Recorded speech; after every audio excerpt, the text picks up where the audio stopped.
he's on a roll now. Oh my God, he's so good. He's on a roll. He's so good. And you know, people take different approaches. They talk smack, get fights. You know, there's a whole different ways to do it. But man, he's got something that's working right now, and he's hard not to root for. Yeah, well, that's who he is. He's a very, very nice guy. And he got screwed in his last fight. There was some shenanigans with the scale. Some people had messed with the scale. Here's a problem with these digital scales.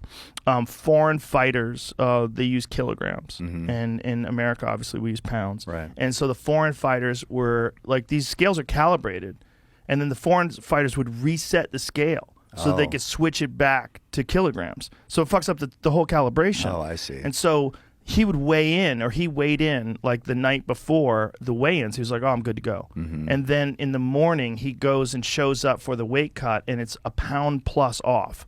And that is directly related to this calibration thing. Calibration issue, yeah, so makes sense. Now they have the UFC has a new policy because of this, where they have a guard who watches over the scale 24 hours a day. Like, they have shifts where no one can fuck with the scale. Like, if you're going to get on that scale to try yourself, they're going to watch you like a hawk, and you don't press any buttons. You don't just get on. What's your weight? Get off. That's it. So these guys were monkeying around with the scale, and that's surprising that even at the level that UFC's at right now, that was still hadn't got that figured out. It's Phoenix. Yeah, that's what it is. And it's not a knock on Phoenix. I love Phoenix. It's just that the people that are there don't do high level world championship MMA fights on a regular basis. They do a few. You know, we've had a good time there. They've had some good events there, but they just made a mistake. They'll let these guys do it, and there should have been someone watching the scale. And the scale was off, and that's a fact. And that's why Oliveira, look, it's not the best excuse because Justin Gaethje made weight. Yeah. Everybody else made weight except one of the women that fought earlier in the night. She didn't make weight, but that's it. But how? So I wanted Gaethje in that fight. I'm a Justin Gaethje fan. I love all his team. I like his attitude. I like he's just a he's awesome. So tough. But how impressive is it that Oliveira can have that all that drama, which you know how you got to be in the right mindset to fight, and still comes back and wins? Well, here's what's interesting about Charles Oliveira. When Charles Oliveira fights, even though he's the champion, he fights like a berserker. He puts himself in danger.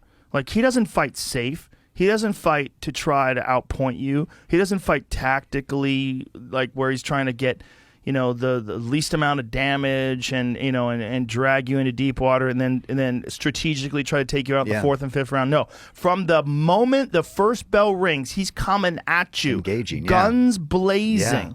And Gaethje was coming at him too, but it's like Gaethje was overwhelmed by Oliveira's pace and his aggression. It's why, and even when Gaethje cracked him, Oliveira's so different than anybody else. When he gets hit, he just lays on his back. Yeah. And he's like, come get some of this. And nobody wants that guard game. He gets a break. So he's got the most submissions in the history of the sport. He recovers. Yes, so because nobody wants to go to the ground with him. Normally, guys would just come bombing in. Yeah. Just try to land anything extra. It's like when you wound an animal, any other arrow in it is go. You're just trying to glance something off, catch something. Most time, guys will hurt a guy, come in and just go crazy. But not with him. No, you don't want that ground game. Yeah. His ground game is so elite. It's so good. I mean, I wonder how he would do in a world-class Brazilian Jiu-Jitsu tournament. Because I think he would do very well. Because I watched the way he finishes submissions, the way he syncs things up. I mean, it is top of the food chain stuff.